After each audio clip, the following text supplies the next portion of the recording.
a presença dele se faça aqui, aí, presente, porque ele é um Deus que pode todas as coisas, está em todos os lugares ao mesmo tempo. Feche seus olhos comigo, vamos orar. Deus, muito obrigado por essa manhã, muito obrigado pelo pão que comemos, Deus, pelo café que tomamos, mas mais que isso, nós te agradecemos pelo ar que respiramos, nós te agradecemos porque o Senhor tem preservado a nossa saúde, o Senhor tem cuidado de nós, na verdade, temos muito mais do que nós precisamos.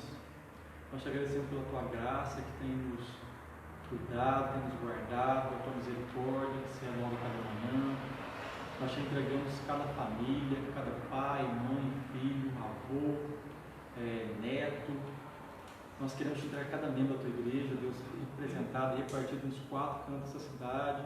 Nós te entregamos também a todas as pessoas que estão vendo agora, onde esse culto chegar, Deus, for transmitido, que vidas sejam abençoadas, sejam transformadas, não por nós estarmos aqui, mas pelo poder da tua presença, da tua palavra, Deus, que é viva, que é eficaz, que realmente alcança corações, que realmente demonstra amor, que a tua graça alcance a todos essa manhã, Deus, desde os irmãos que estão na produção, como nós aqui, Deus, que estamos nos colocando à disposição para te adorar, Deus. O Senhor receba a nossa adoração, o nosso louvor cantado, pregado, falado, que o nosso viver realmente seja um viver de adoração ao teu nome. É o que eu te oro, te agradeço em nome de Jesus. Amém.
coisas passarão, bens materiais passarão, mas a Tua palavra jamais passará, Deus.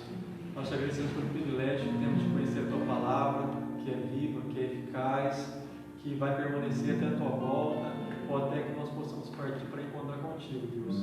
Que a Tua palavra nessa manhã ache morada em cada um dos nossos corações, Deus, e que aonde elas for ouvidas, Deus, que realmente haja vida, que haja restauração, que haja edificação, Deus. Nós te entregamos o Teu servo agora que traz a Tua palavra, que os nossos corações, mentes, estejam sensíveis e abertos para receber uma porção da Tua palavra nessa manhã, Deus. Que o Teu Santo Espírito tenha liberdade de agir no meio de nós e falar conosco, Deus, através da Tua palavra. É o que nós choramos, te agradecemos e te entregamos em nome de Jesus. Amém.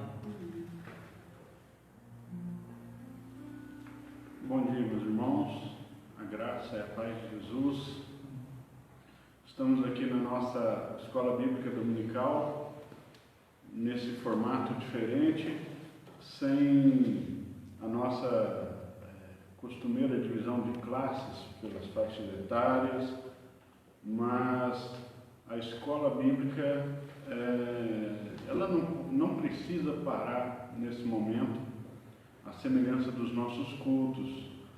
Então, o nosso objetivo é que os irmãos continuem estudando a Bíblia, que os irmãos continuem na sequência, e até onde o Senhor nos permitir, nós vamos continuar o nosso estudo do livro de Atos, até porque o livro de Atos é extremamente pertinente nesse momento, pois a igreja primitiva também existiu e serviu ao Senhor debaixo de grandes lutas, de grandes problemas.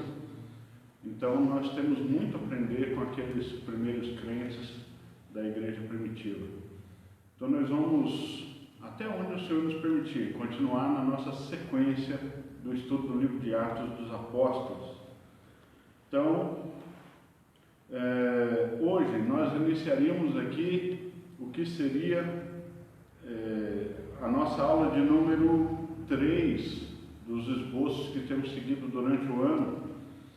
Então nós hoje trabalharemos o discurso de Pedro após a descida do Espírito Santo.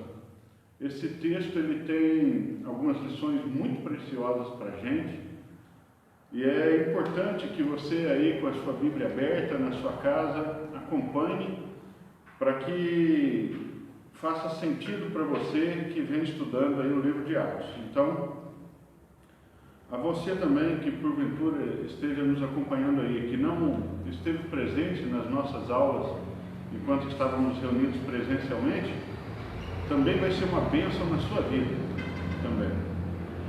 Nós vamos ler a partir do versículo 14 do capítulo 2 de Atos, e diz assim a Escritura: Então se levantou Pedro com os 11 e, erguendo a voz, advertiu-os nestes termos: Varões judeus e todos os habitantes de Jerusalém, tomai conhecimento disto e atentai nas minhas palavras.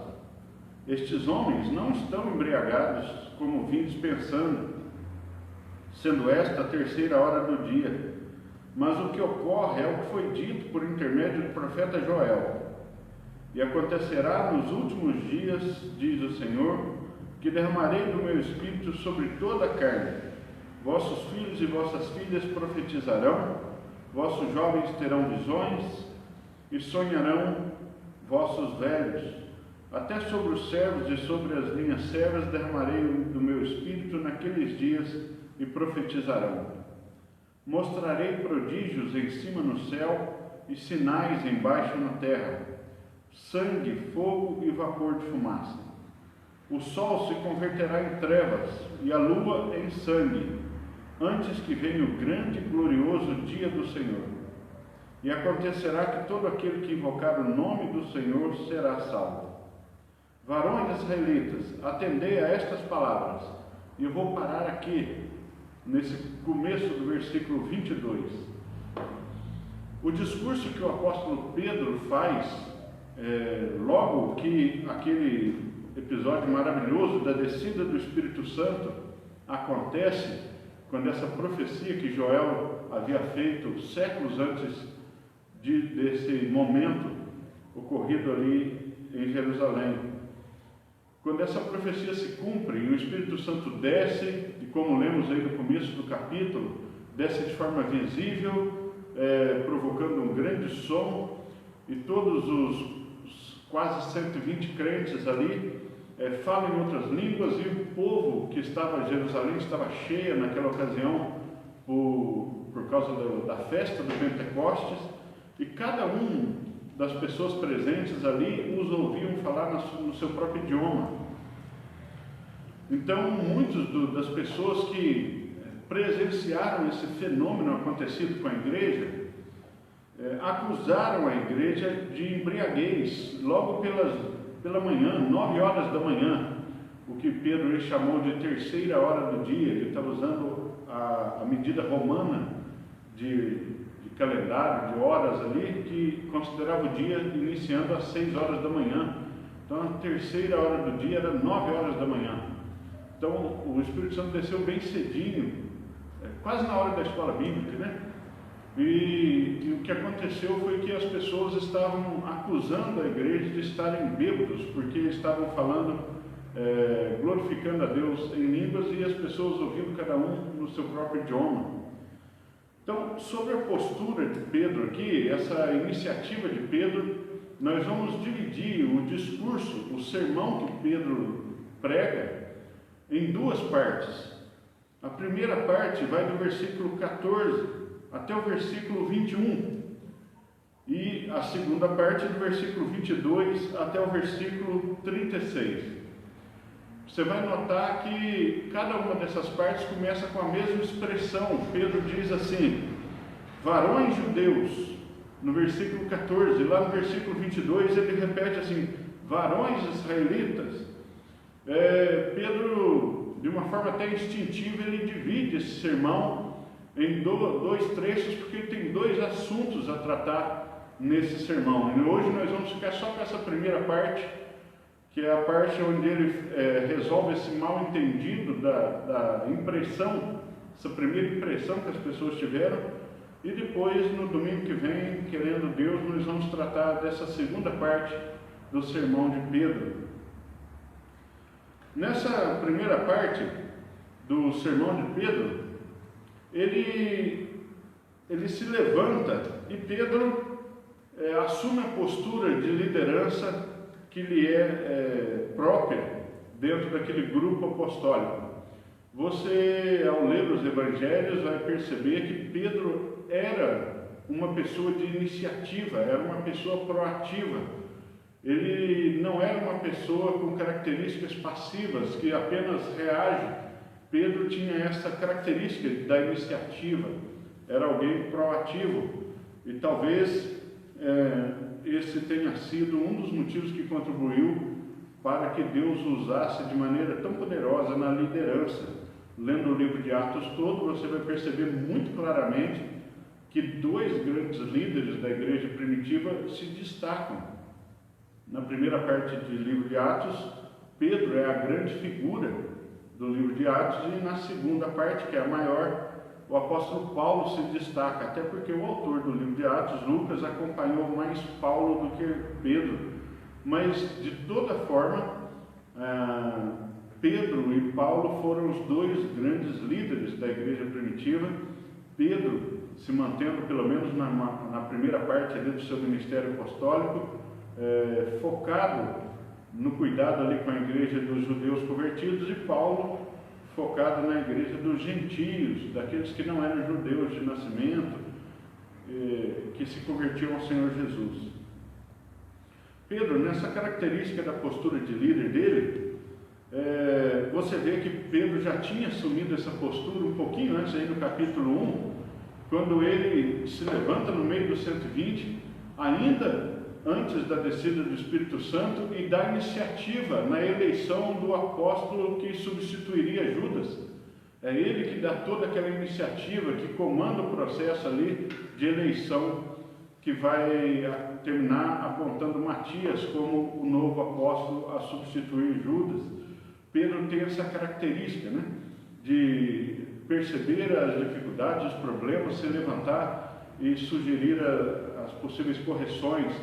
Lá no capítulo 6, quando a gente chegar, vamos ver de novo que quando há um problema entre dois grupos de viúvas dentro da igreja, é Pedro que toma a iniciativa de novo e sugere a solução.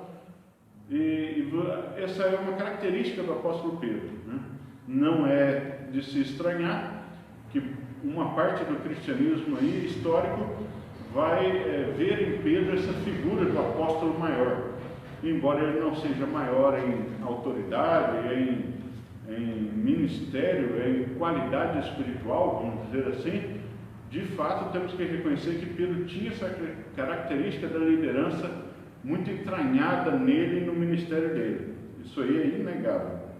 O apóstolo Pedro, então, ele se levanta quando a igreja está sendo acusada de embriaguez. E a postura de Pedro aí nesse versículo 14 já mostra algumas coisas para a gente que nós vamos aprender aqui. A começar dessa expressão que Lucas faz questão de registrar, que muitas vezes passa despercebido, porque o nosso foco ao ler isso está sempre na pessoa do pregador, na pessoa de Pedro. Mas há uma expressão nesse versículo 14 muito importante. Lucas diz assim: então se levantou Pedro com os 11.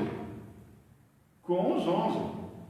Pedro não se levanta sozinho. Pedro se levanta com o apoio dos outros 11 apóstolos, já incluindo Matias, inclusive, aqui se levantando junto com ele. Pedro é aquele que toma a palavra, é aquele que se dirige à multidão que estava presenciando, mas os 11 ficaram de pé, junto com Pedro. Então os 12 apóstolos ali de pé e Pedro pregando àquela multidão. Mas essa expressão com os 11 ela é significativa. Apesar de nenhum dos 11 ter dito nada, nenhum deles abriu a boca, todos eles acompanharam Pedro na postura de liderança em se colocar de pé diante das pessoas. O que isso ensina para a gente? A igreja de Jesus, o povo de Deus, desde sempre, mesmo no Antigo Testamento, sempre precisou de liderança, sempre precisou de pessoas que assumissem essa postura de liderança, vocacionados e chamados por Deus, capacitados por Deus, mas que se levantavam e assumiam essa posição de liderança. Sempre precisou, e a Bíblia diz e ensina que Deus sempre levantou líderes no meio do seu povo, homens tirados dentre os homens, homens no sentido de seres humanos, né? Homens levantados dentre os homens a favor dos homens. Essa expressão, inclusive, que o autor de Hebreus usa para falar do sumo sacerdote lá em Hebreus capítulo 5. São homens tomados dentre os homens a favor dos homens. Deus sempre levantou liderança no meio do seu povo. As poucas vezes em que a Bíblia registra que o povo de Deus ficou sem uma liderança, registra simultaneamente que esse povo ficou desbaratado, que esse povo se perdeu. Cada um fazia o que pensava ser certo aos seus próprios olhos, e isso foi um caos para o povo. O livro de Juízes é o maior registro disso, em que, falecendo Josué, faltou liderança e o povo de Deus ficou perdido, ficou desbaratado, ficou cada um por si. E a lei do cada um por si é chamado de anarquia, e onde cada um tem suas próprias regras, suas próprias leis e faz aquilo que acha certo aos seus próprios olhos. Isso nunca funciona em sociedade humana.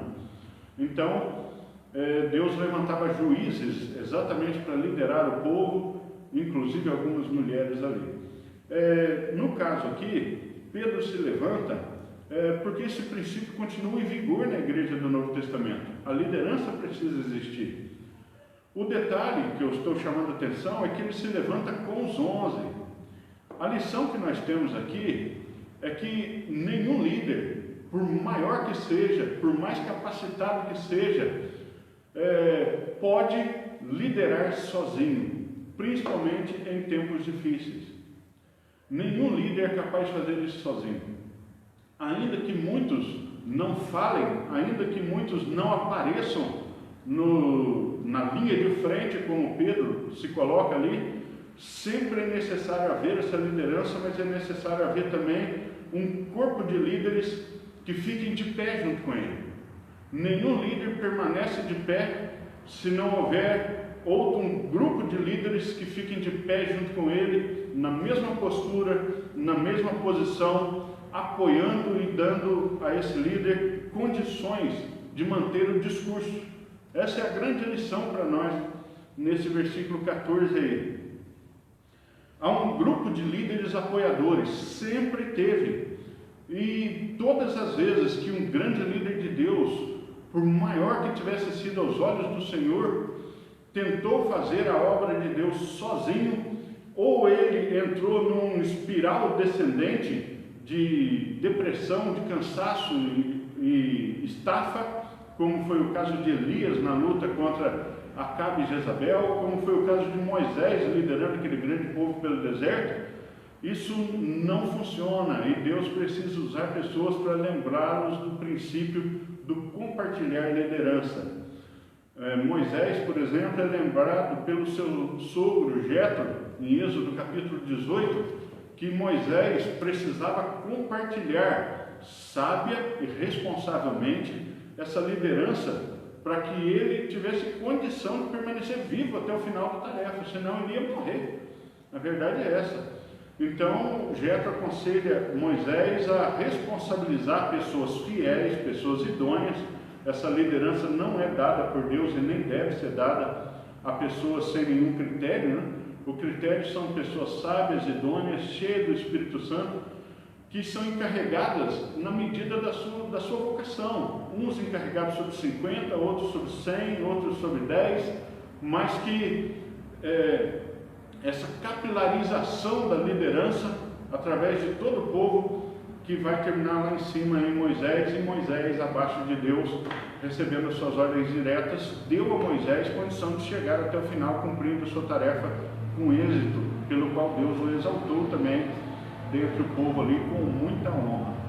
Então, esse é um exemplo grande ali, o exemplo de Moisés. Um outro exemplo é de Samuel. Aliás, dentro da cultura judaica, Moisés, Elias e Samuel são tidos como os 3 maiores líderes da história do povo de Israel. Abraão, pai da fé, mas em termos de liderança e de profetas, Moisés, Samuel e Elias são considerados pelos judeus os maiores líderes, e faz muito jus essa escolha, essa opção, porque Moisés foi um líder extraordinário, Davi também, mas Samuel foi o responsável pela unificação de 12 tribos que eram por vezes amigas, por vezes rivais, era um povo tribal. Samuel foi a pessoa que Deus usou para fazer a unificação de 12 tribos numa noção de povo, numa noção realmente de nação. É a partir de Samuel que as 12 tribos começam a se ver como um povo e realmente se unem ali nessa unificação e nessa noção patriótica que foi tão importante para o povo de Deus.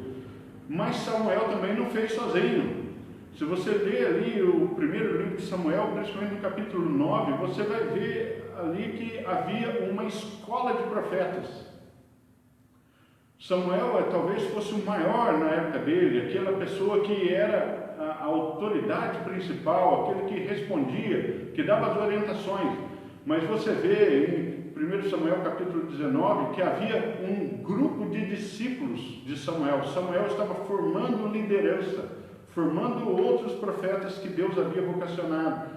Em 2º livro de Reis, capítulo 4, você vê que Eliseu, o profeta que foi discípulo de Elias, também tem a sua escola de discípulos, a sua escola de profetas, que vem aprendendo, gente nova, sangue novo, vocacionado por Deus, que vem ali aprendendo com aquele mais velho.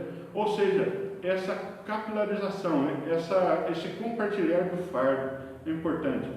Mas a lição aqui não é só sobre liderança, apesar da gente aprender isso. É o que isso importa para nós hoje, principalmente num tempo em que provavelmente nossos pais, nossos avós e os mais idosos aí dentre nós não viram algo semelhante. A gente só encontra algo semelhante que estamos vivendo nos livros de história. Quando lemos sobre a peste negra na Europa ou coisas desse tipo, mas a liderança sempre foi fundamental. Quando aquele grande terremoto afetou Portugal, séculos atrás, o Marquês de Pombal foi a pessoa principal ali que aconselhou o rei, a pessoa que o rei chamou para pedir conselho, e ele falou: fechem os portos, enterrem os mortos e cuidemos dos vivos. Foi o conselho dele, muito sábio, inclusive, que salvou Portugal. Portugal escapou de desmantelar como nação por causa desse conselho e dessa atitude de um líder. Então, a liderança em tempos de crise sempre é fundamental.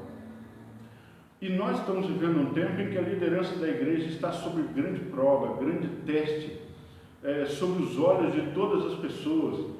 E a semelhança do que eles estavam vivendo aqui nesse episódio, o motivo era diferente, mas a reação é a mesma.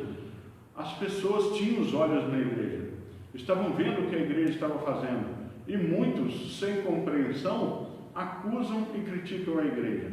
Isso sempre vai acontecer, meus irmãos, até que o nosso Senhor volte. O detalhe é que a liderança se coloca de pé. A liderança da casa de Deus se coloca de pé.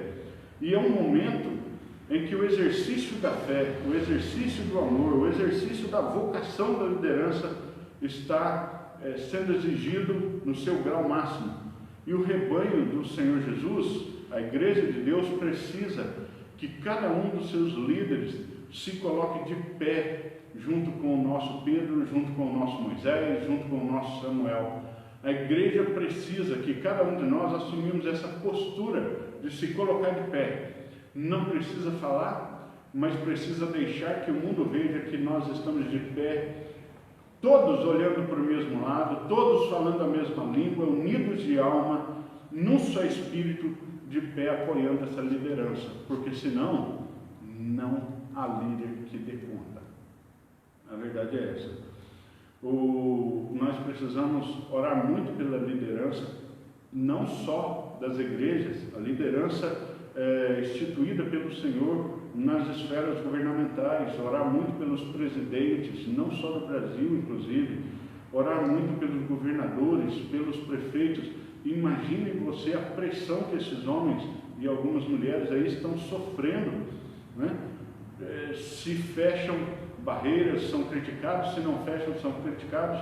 É uma ocasião em que a igreja precisa direcionar muito vigor de oração a respeito desses homens e mulheres que ocupam posições de liderança. Na igreja não é diferente. Essa é uma grande lição aqui. Seja como os 11, fique de pé e apoie o seu líder. A gente segue e vê agora o que Pedro vai falar. Pedro toma essa liderança e vai falar agora desse mal entendido que estava havendo aos olhos das pessoas que passavam por ali sobre aquilo que aconteceu com a igreja. Pense você, uma promessa feita há séculos de que Deus derramaria o seu Espírito com poder e graça sobre muita gente. Ela é cumprida naquele momento. Pedro é cheio do Espírito Santo com todos os crentes. E o primeiro sermão que ele vai pregar, a primeira coisa que sai da boca de Pedro, não é uma declaração teológica. A primeira coisa que Pedro se preocupa em fazer, não é fazer uma exposição necessariamente evangelística. A declaração evangelística vai vir na segunda parte do sermão. A primeira coisa que Pedro faz é defender a honra da igreja. Defender a honra da igreja, debaixo de uma acusação de embriaguez, debaixo de uma acusação infundada. Pedro se levanta e defende a honra da igreja, vai resolver um mal entendido, que possa ter vindo por más intenções ou não, mas era um mal entendido que manchava, maculava a honra da igreja, e Pedro se levanta e corrige esse problema. É a primeira preocupação do Espírito, através de Pedro, defender a honra da igreja. E Pedro se levanta e é o primeiro assunto do seu sermão, né? Dizer que eles não estavam embriagados 9 horas da manhã, até porque em todas as grandes festas dos judeus, o costume comum dos judeus praticantes era comer e beber só a partir das 3 horas da tarde. Eles tinham esse costume de fazer esse pequeno jejum em dias de grande festa, Aí a partir das 3 da tarde, comiam e bebiam normalmente, o costume, a prática comum era essa. E Pedro então se levanta e diz, não, o que vocês estão chamando de embriaguez não é isso, nós não estamos embriagados às 9 horas da manhã, ninguém bebe antes da tarde, isso não é comum, nós não estamos fazendo isso, não estamos negligenciando nossos deveres com Deus, não estamos sendo maldosos ou levianos com os costumes. Não é isso. O que está acontecendo é o cumprimento de uma profecia. E cita a profecia de Joel, registrada em Joel 2, 28 e seguintes, para defender a honra da igreja e corrigir um mal entendido. O detalhe muito importante aqui é que Pedro admite que a igreja estava cheia, mas não de vinho, mas do Espírito. Pedro admite que havia, vamos dizer assim, uma espécie de enchimento que tiraram eles do jeito comum de estar, mas não era o vinho. É essa a correção que Pedro faz. O que está acontecendo, se não é efeito de vinho, é efeito de uma ação do Espírito Santo. A unidade da igreja de Jesus, né, é que estava sendo testada ali mais uma vez. E a nossa unidade, a nossa união, os nossos propósitos comuns, nossos entranhados afetos e misericórdias, como Paulo diz em Filipenses capítulo 2, estão sob as provas da vida. O distanciamento físico, essa questão do coronavírus, estão colocando a nossa unidade em xeque. E nós devemos nos manter firmes em unidade, honrando a igreja de Deus. A gente também precisa manter a honra da igreja em todos os assuntos. Isso envolve a sua devoção a Deus pessoal, isso envolve a sua comunhão com o irmão, porque a comunhão com o irmão é muito boa e é muito gostosa quando ela tem esse calor humano, esse calor do toque físico. A igreja de Jesus sempre foi uma igreja de toque, uma igreja do toque físico. Jesus abraçava, Jesus tocava os doentes, Jesus mandava a gente se beijar. A Escritura traz essa recomendação de se cumprimentar com o ósculo santo, o beijo santo, mas nós estamos impedidos disso pela prudência, pelo mandamento, né, de obedecer às autoridades, mas a comunhão não se restringe, não se resume a isso, e nós temos que honrar a comunhão, honrar a igreja de Jesus, que Ele comprou com o seu próprio sangue. Nós sofreremos também críticas e mal entendidos, mas nós, como povo de Deus, devemos continuar lutando pela honra da igreja. É outra grande lição que temos aqui nesse texto de Atos. Agora a gente passa para a citação que Pedro faz da profecia de Joel. Pedro vai citar a profecia de Joel para embasar biblicamente. Aliás, essa é outra grande lição, que Pedro não faz um embasamento no que ele acha. Ele simplesmente não chega e fala, não, eu acho que é Deus. Não, nenhum grande líder bíblico, realmente de Deus, coloca aquilo que ele acha como fundamento de defesa. Ele sempre traz um texto da Escritura e diz, não, isso é o que Deus diz, isso é o que está se cumprindo da Escritura. É por isso que a gente tem escola bíblica, né? Para que os crentes consigam sempre se embasar escrituristicamente, biblicamente, como Pedro faz aqui. Pedro saca o texto de Joel 2, 22 e seguintes, ele pega 5 versículos daquele trecho e traz para cá dizendo que o que estava acontecendo era o cumprimento dessa profecia. Um detalhe muito importante é que já na primeira citação, aqui no versículo 17 de Atos 2, ele cita Joel assim. Permita-me tomar uma aguinha aqui.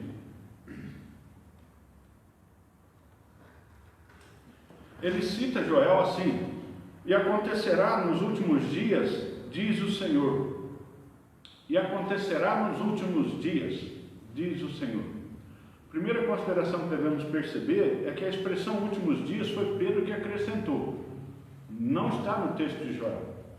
O texto de Joel diz, e acontecerá depois que derramarei do meu Espírito. Está depois, não está últimos dias. Na versão da Septuaginta, que é a tradução feita do Antigo Testamento hebraico para o grego, antes de Jesus nascer em Belém, essa tradução foi feita, e Jesus usava, na maior parte das vezes, eu citava essa tradução grega já, a Septuaginta traz depois destas coisas, também não traz últimos dias.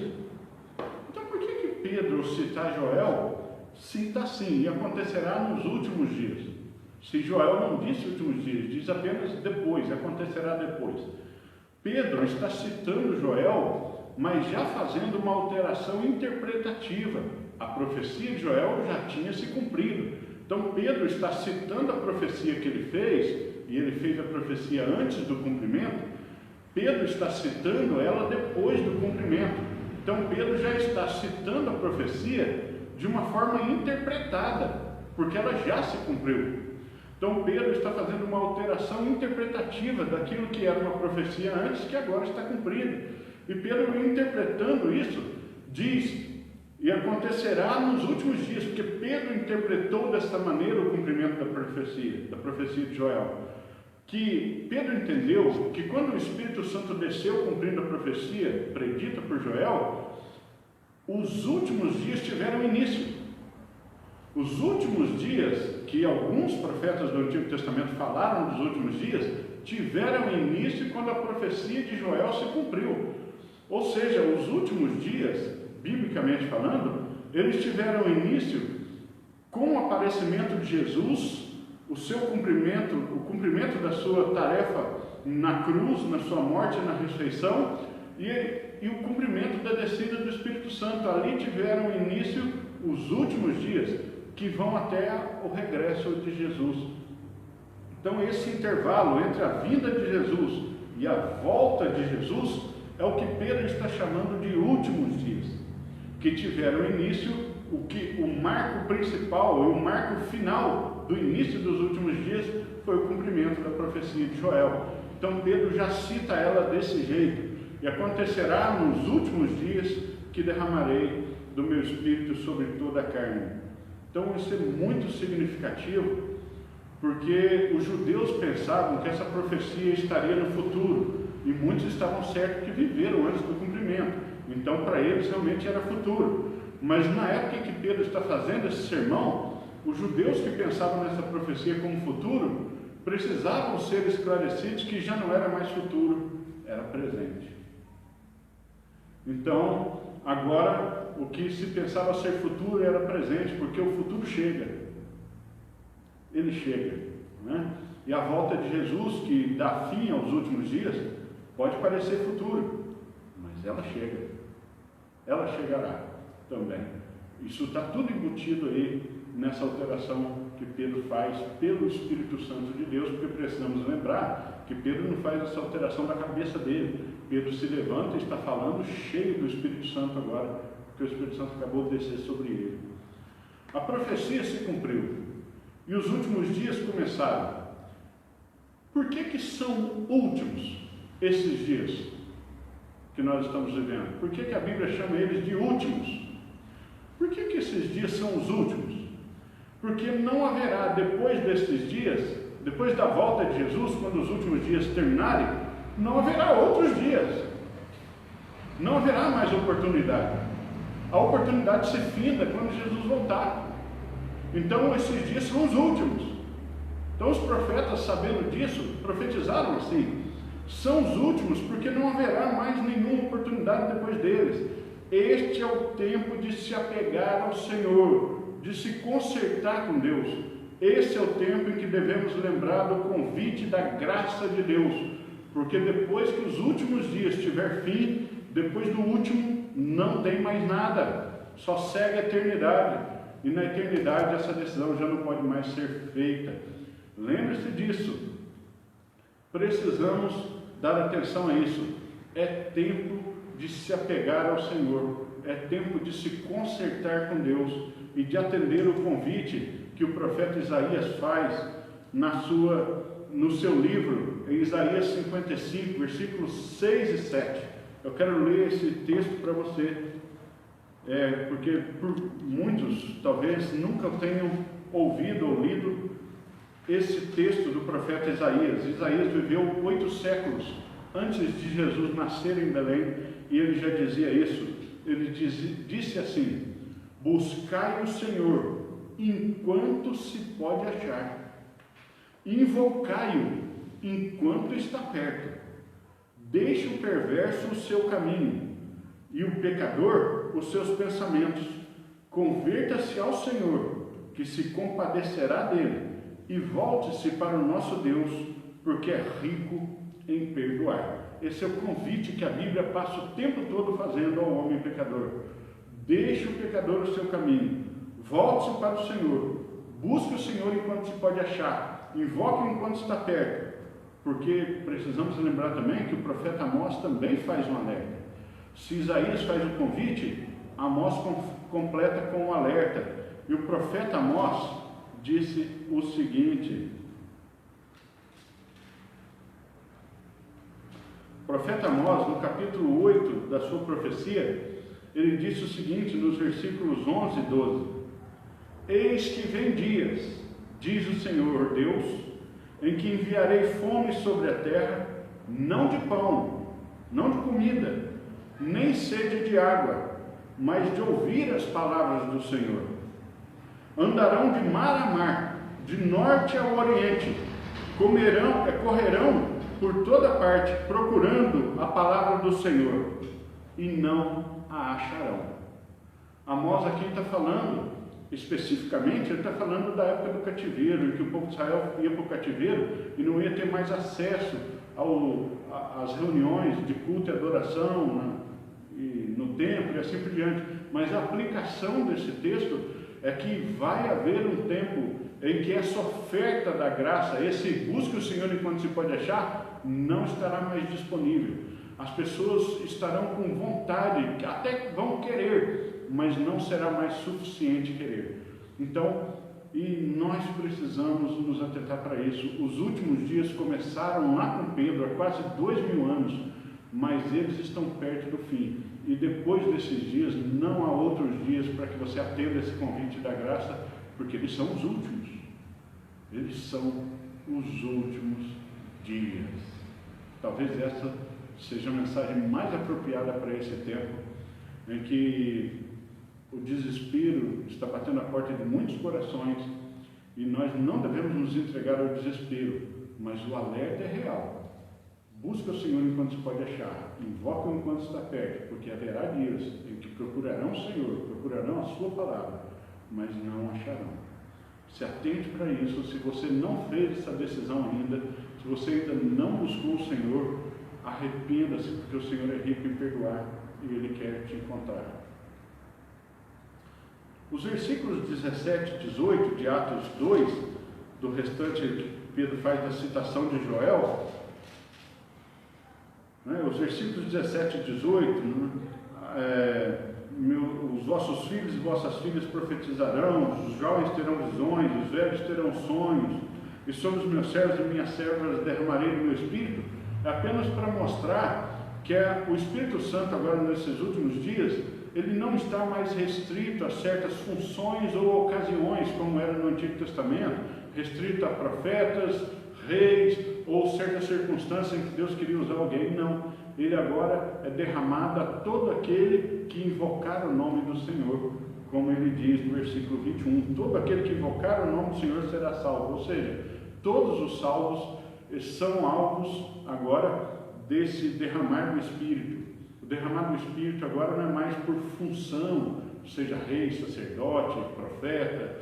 Não, ele agora é derramado porque são salvos pelo nome do Senhor, porque invocaram e buscaram esse Deus enquanto se podia achar. Então, fala dessa abrangência, né? Seja jovem, seja velho, seja servo, seja livre, não há mais essa distinção. O Novo Testamento vai falar dessa distinção o tempo todo. Em Romanos 10, 12, ele fala que não há mais essa distinção entre judeu e grego. Em 1 Coríntios 12, 13, diz que no corpo de Cristo há servos e livres, né? Na época que ele escreveu, eram escravos, servos e livres, ou seja, patrões e empregados seria hoje. Gálatas 3, 28 diz que não há homem nem mulher dentro do reino de Deus, nesse sentido de distinção, nem judeu nem grego. Então a Bíblia vai falar isso o tempo todo. Em Colossenses 3, 10 e 11 também fala. Então esses dois versos falam disso. Os versículos 19 e 20, que são talvez os mais misteriosos aí: mostrarei prodígios em cima no céu e sinais embaixo na terra, sangue, fogo e vapor de fumaça. O sol se converterá em trevas e a lua em sangue, antes que venha o grande e glorioso dia do Senhor. São apenas para lembrar que há uma profecia sobre alguns eventos que vão anteceder imediatamente a volta desse Senhor. Ou seja, juntando com o que Pedro falou no versículo 17, Pedro está dizendo o seguinte: quando esses últimos dias estiverem chegando ao fim, porque eu já falei para vocês como ele começou, os últimos dias começaram com esse derramamento do Espírito Santo. E como é que eles vão terminar? Quando esses sinais começarem a chegar imediatamente antes da volta de Cristo.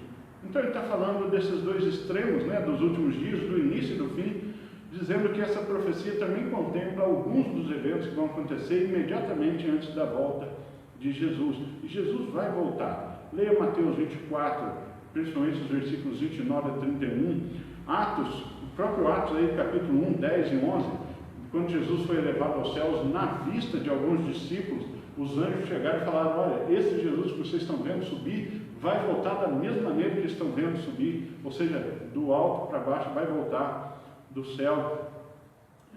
Primeira carta de Paulo aos Tessalonicenses, capítulo 4, do 13 ao 18, fala da volta de Jesus. Segunda Tessalonicenses 2, 1 ao 6, fala da volta de Jesus. Segunda de Pedro, capítulo 3, fala da volta de Jesus. Jesus vai voltar e não está mais tão longe. E esses dois versículos são alguns eventos que vão acontecer imediatamente antes da volta do Senhor. Vão tornar inconfundível essa volta do Senhor, né? Não vai ter como confundir, porque são eventos que a capacidade humana é incapaz de produzir. O versículo 21, que talvez seja o mais importante de todos, demonstra que até esse momento em que Jesus volte, essa salvação está sendo oferecida, como nós falamos. Ela está disponível, né? Todo aquele que invocar o nome do Senhor será salvo. Se você quer saber o que é invocar o nome do Senhor, o apóstolo Paulo vai explicar um pouquinho melhor em Romanos capítulo 10, quando ele também cita esse versículo da profecia de Joel. E ele diz o seguinte, a partir do versículo 10 de Romanos capítulo 10, a partir do versículo 9, né? Se com a tua boca confessares Jesus como Senhor, e em teu coração creres que Deus ressuscitou dentre os mortos, serás salvo. Então, esse invocar não é apenas ficar falando o nome de Jesus, é com a boca confessar que Ele é o Senhor, que Ele é o Cristo prometido, e no coração crer que Ele está vivo, que Ele ressuscitou dentre os mortos. Porque com o coração se crê para a justiça, e com a boca se confessa a respeito da salvação. Porquanto a Escritura diz, e aí Pedro cita Joel também, né? Paulo cita Joel também: todo aquele que nele crê não será confundido, pois não há distinção entre judeu e grego, uma vez que o mesmo é Senhor de todos, rico para com todos os que o invocam. Como eu disse, não há distinção, porque todo aquele que invocar o nome do Senhor será salvo. Então, quero finalizar dizendo para você que todo aquele que invocar o nome do Senhor será salvo. O que é isso, invocar o nome do Senhor? Se entregar a Jesus como Senhor da sua vida, crer que Ele está vivo e é o Cristo ressuscitado que vive para sempre, Senhor da sua vida. Então você será salvo. E faça isso enquanto Ele pode ser achado. Nas nossas escolas bíblicas, normalmente, elas são muito interativas e você, participando das aulas, poderia comentar, fazer suas perguntas. Nesse modo de aula online, isso não é tão fácil de acontecer, mas eu sei que já estouramos até o nosso tempo aqui, não é, André? Mas eu quero dar a você pelo menos umas 3 ou 4 perguntas aqui, se der tempo. Se você quiser fazer, a André está no computador aqui. Se você tiver alguma pergunta, alguma contribuição sobre isso, como é a escola bíblica, eu quero dar a você essa oportunidade. Talvez não dê tempo de atender a todos. Depois, se você quiser, pode passar alguma coisa para mim no privado, no particular, pelo zap, viu? Não vá lá em casa não. Passe pelo zap e eu vou tentar responder para você. Se eu não conseguir, alguém vai conseguir algum dia. Nós chegaremos nessa resposta juntos. Mas, se você tiver, pode ir fazendo ali, André, ele me passa a sua questão, porque meu celular aqui deu uma travadinha. Bom, eu acho melhor a gente fazer assim, se você tiver alguma dúvida, você pode, você que é membro aí da igreja, pelo menos você tem esse acesso a mim pelo Facebook, pelo Zap, você pode passar suas perguntas ou comentários, eu vou ler lá, na próxima aula eu cito aqui, se for pertinente ao caso, tá joia? Que Deus abençoe a sua vida, em nome de Jesus. Vamos orar? Senhor Deus, Criador dos céus e da terra e de tudo que neles há, incluindo todos os seres microscópicos, cada vírus, ó Pai, seja do Covid-19 ou de outros, cada vírus, o Senhor sabe exatamente quantos são, onde estão e o que estão fazendo. O Senhor não perdeu nem o controle nem a soberania sobre toda a criação. Tudo está debaixo das tuas mãos. E sabemos, ó Deus, que a maior parte dos teus propósitos são mistérios para nós, pois a nossa capacidade humana não alcança e nem poderia alcançar, pois o teu plano é um plano que contempla a eternidade e a nossa mente finita não é capaz disso, a não ser de elucubrar sobre essas coisas. Então, Senhor Deus, eu me descanso na tua soberania, na tua onisciência e no teu grande poder, sabendo que o Senhor é bom para com todos e jamais deixará de ser bom, pois o Senhor é bom em todo o tempo. Por isso eu clamo a tua misericórdia, clamo a tua compaixão, especialmente sobre aqueles que são teus e aqueles profissionais, ó Deus, que pela força da profissão e por amor têm se dedicado a cuidar de todos nós. Tem misericórdia, Pai. Derrama a tua bênção sobre todos os governantes, sejam eclesiásticos ou governamentais ou seculares, profissionais. Tem misericórdia deles, tem misericórdia de nós como igreja, ajuda o teu povo a se manter firme na fé e fortalece, ó Deus, os doentes, os idosos, os que estão em grupos de risco. Tem misericórdia dos pontos do mundo mais atingidos pela epidemia e pela tua graça, dá sensibilidade ao povo para que cumpram as recomendações, para que todos, ó Pai, se unam num propósito comum de combate, pois esta é uma guerra, ó Deus, que não tem bandeira, que não tem fronteira, que não tem, ó Deus, cor, ela é de todo ser humano, é uma batalha da humanidade. Tem misericórdia, conscientiza o teu povo também a fazer o seu papel nessa luta. E no mais, Senhor Deus, somos totalmente dependentes da tua boa mão, da tua graça, como a tua palavra nos instrui. Se olharmos para os montes, ó Deus, buscando socorro, não alcançaremos, pois o nosso socorro vem do Senhor que fez os céus e a terra. Tem misericórdia, Senhor Deus, e lembra o teu povo das tuas grandes promessas e da tua bondade. Sê conosco, em nome de Jesus, e atende a oração daquele que, porventura, ouvindo esta palavra hoje, decidiu buscar o Senhor enquanto se pode achar. Entra no coração, sela com teu Espírito, enche, Deus, com a sensação de salvação e de graça para a glória do teu nome. Em nome de Jesus, amém. Que Deus te abençoe. Amém.